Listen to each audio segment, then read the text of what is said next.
एक बार एक सपेरा जंगल में सांप पकड़ने के लिए जाता है, लेकिन उसे एक मोर दिखाई देता है।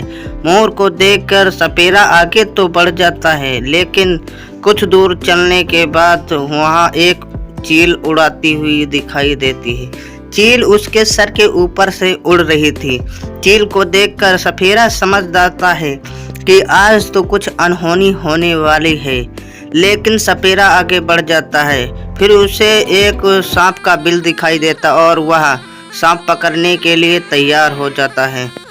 सांप पकड़ते पकड़ते वह अपनी बीन बजाना स्टार्ट कर देता है, लेकिन कुछ टाइम के बाद उसे वहाँ पर एक शेर आता हुआ दिखाई देता है। शेर को देखकर सपेरा भाग जाता है और फिर कुछ देर बाद शेर एक मोर को देखता है।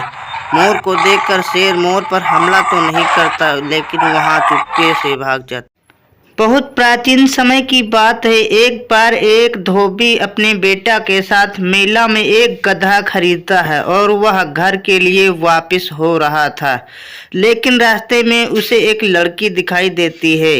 लड़की बोलती है, ये दोनों कितने मूर्ख हैं, गधा इनके पास है, फिर भी वे पैदल चल रहे हैं।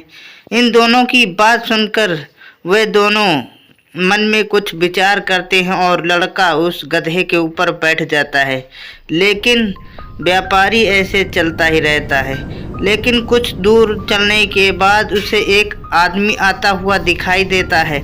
आदमी बोलता है, देखो लड़का कितना मूर्ख है, बेचारा बाप पैदल चल रहा और बेटा उसके ऊपर बैठा हुआ है। इतना कहकर वे दोनों निकल देते हैं। कुछ तब फिर वे दोनों सोचते हैं कि ये क्या हो रहा है, जहाँ देखो तहाँ मैं गलती ही कर रहा हूँ।